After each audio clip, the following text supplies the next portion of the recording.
So what I've talked about so far, we talked about the Sunnah. Yeah. And even we can go further, and also we can talk about the Qur'an. Actually, I should have talked about that first. Yeah. But we can talk about, there's also predictions in the Qur'an as well. Do you know any of them? Rome would fall to the Persians. To the Persians. Yeah, exactly. That's a very, really famous one. It's Surah Al-Rum. غُلِبَتِ الرُّومُ فِي أَدْنَى الْأَرْضِ وَهُمْ مِنْ بَعْدِ غَلَبِهِمْ سَيَغْلِبُونَ. The Prophet ﷺ said that the Romans have been defeated in the nearby or low-lying land, depending how you want to translate it, and then after their defeat, they will be victorious in 3 to 9 years. In 3 to 9 years, all power. And then the verse goes on. It says, "All power belongs to Allah before and after. On that day, the believers will rejoice." Yeah? In the victory of Allah. He gives victory to whomsoever He pleases. He is the mighty and the most compassionate. This is Allah's promise. He does not go back on His promise, but most people don't know. There's a few things in this hadith. Number one is that it was talking about the Romans who were being defeated. At that time, you had these two sort of superpowers. You had the Romans and you had the Persians who were sort of constantly in battle with each other, constantly fighting. And they were, sometimes the Romans would win, sometimes the Persians would win. But at the time when this sort of ayah was revealed, the Muslims and also the rest of the world was expecting basically a collapse of the Roman Empire, because the Persians had basically gone into them so much. And the emperor at that time, Heraclius, he was actually, literally the Roman Empire was on the brink of collapsing. So to make this prediction that that they would come back and defeat the Persians, it's quite a bold statement to make. Do you know what I mean? Yeah. If we think about it, if you look historically, at that time, Heraclius, he was actually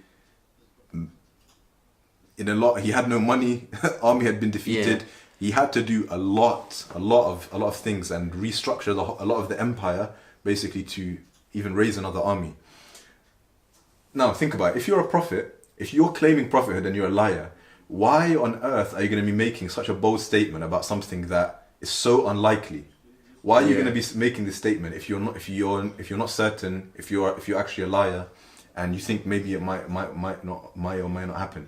If you make the statement and you're wrong, which was more likely to be the case in this, if we didn't know what was going to happen, then you would automatically lose your credit. You would be discounted. No one would believe you anymore. You wouldn't be a prophet anymore. And the Prophet ﷺ, even if we said that he was a liar, no one would ever say that he wasn't an intelligent person. So he would know never to bring anything like this forward and make such a silly statement if he was making it up. Do you know what I mean? So to even make this statement in the first place, there's really no need if he was a liar. Yeah. But obviously, he's the Prophet, so he only speaks the truth and he only speaks what Allah told him. That's number one. Number two is that he gave a timeline for it to happen in, which it happened. He said, "Fi bid'i sinin," and the Mufassirin said that this means 3 to 9 years. And this is exactly when it happened. It happened within this time frame as well. The next thing is that, and on that day, the Muslims will rejoice. Some of the Mufassirin said that they will rejoice because the Romans were Christians and they were closer to Islam than the Persians, who were fire worshippers. And some others said that also on that day, on the same day, the Battle of Badr happened as well. Mm-hmm. So you had the Romans being victorious over the Persians, which they're happy about, and then at the same time, the Battle of Badr happened, where the Muslims defeated the kuffar of Quraysh.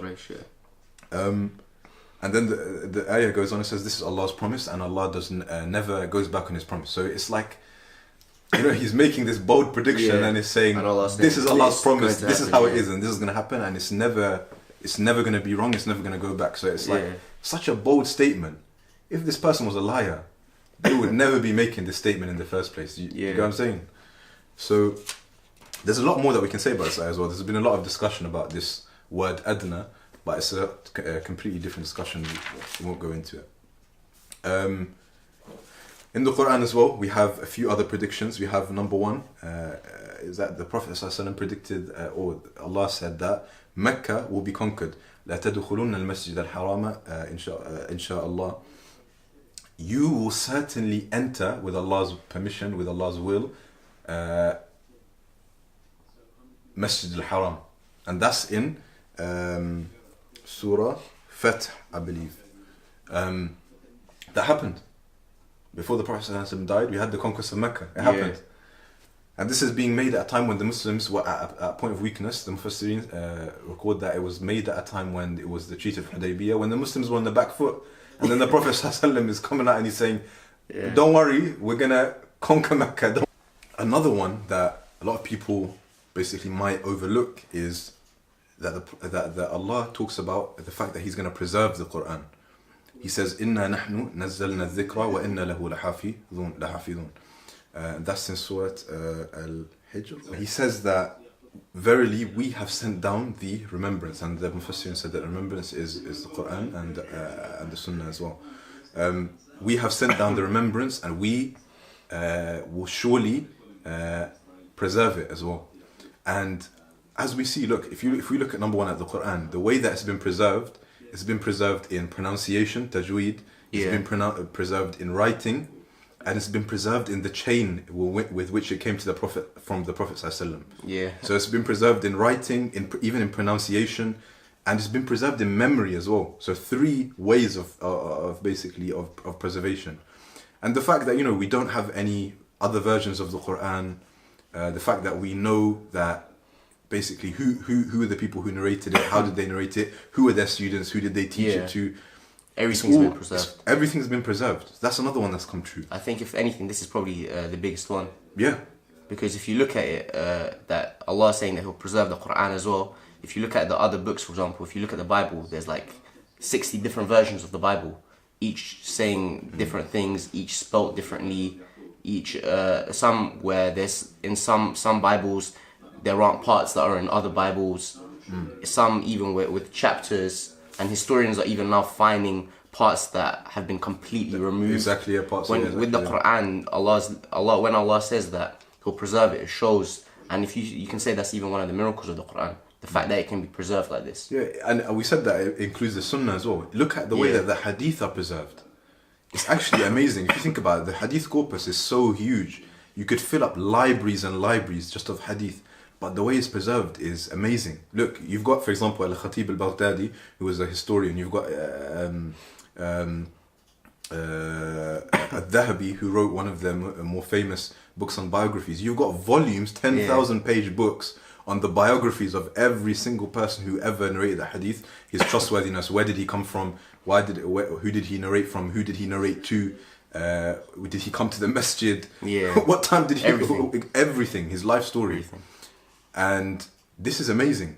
If we didn't know detail about him, we don't take from him. So that's another one. The last one I want to end off on is basically it's quite appropriate to end off on, is that Allah said about the Prophet ﷺ that the ones who وَرَفَعْنَا لَكَ ذِكْرَكَ, and He says إِنَّ شَانِئَكَ هُوَ الْأَبْتَرُ, the ones who are opposed to you, they will be the ones who are cut off.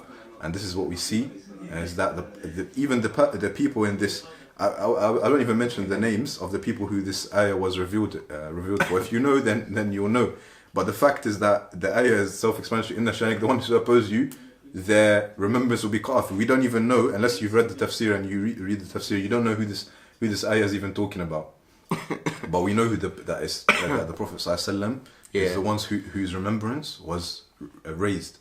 The Prophet ﷺ, if you think about it nowadays, he's mentioned, the adhan is going off all the time. He's always mentioned 5 times a day in every single country in the world. The adhan goes off. So there's always someone doing the adhan. There's always someone mentioning the Prophet ﷺ's day and doing salawat upon him.